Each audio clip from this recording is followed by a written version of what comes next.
জমকালো আয়োজন ও দারুণ খেলার মাধ্যমে হয়ে গেল ক্রিকেট বিশ্বের সবচেয়ে বড় মহারণ, যেখানে এবারে চ্যাম্পিয়ন্স ট্রফির আসরে পাকিস্তানকে হারিয়ে ইতোমধ্যে সেমিফাইনাল নিশ্চিত করেছে ভারত।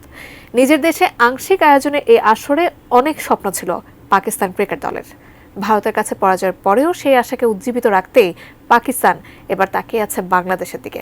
বিস্তারিত ইশতিয়াক হোসেনের প্রতিবেদনে।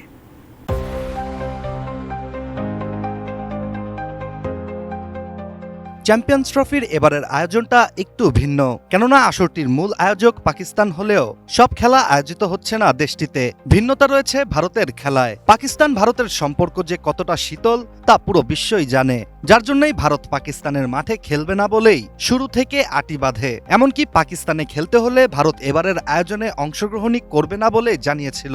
পরে নানা ঝামেলা ও সমীকরণ একত্রিত করে ভারতের খেলা সংযুক্ত আরব আমিরাতে হবে নিশ্চিত করেই আসর শুরু হয়। ৮টি দলকে দুই গ্রুপে ভাগ করে শুরু হয় চ্যাম্পিয়ন্স ট্রফির আনুষ্ঠানিকতা, যেখানে গ্রুপ এতে রয়েছে বাংলাদেশ, ভারত, পাকিস্তান ও নিউজিল্যান্ড। অন্যদিকে গ্রুপ বিতে রয়েছে সাউথ আফ্রিকা, ইংল্যান্ড, অস্ট্রেলিয়া ও আফগানিস্তান। ডিজাইন, এলিগেন্স, বিউটি, সেরা পণ্য সবার জন্য জেভিকো। আসরের শুরুতেই নিউজিল্যান্ডের কাছে হোঁচট খেয়ে বসে আয়োজক দেশ পাকিস্তান। এরপর ক্রিকেট বিশ্বের সবচেয়ে আলোচিত ম্যাচ ভারত ও পাকিস্তানের খেলায়ও পরাজয়ের মুখ দেখতে হয় পাকিস্তানকে।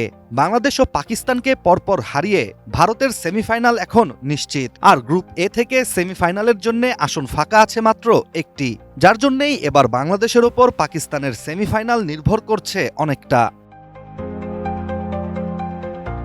আসরে নিজেদের দ্বিতীয় ম্যাচে মুখোমুখি হতে যাচ্ছে বাংলাদেশ ও নিউজিল্যান্ড, যার উপর গ্রুপ এর পরবর্তী সেমিফাইনালিস্ট কে হবে তা নির্ভর করছে। তাই তো বাংলাদেশ নিউজিল্যান্ডের ম্যাচের ওপর সবচেয়ে বেশি নজর রাখবে পাকিস্তান।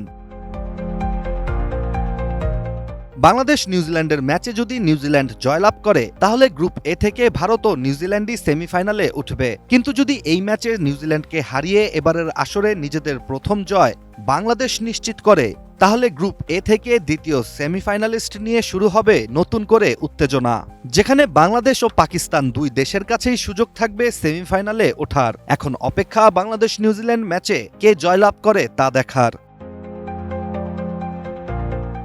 Ishtiaq Hossain, ATN news.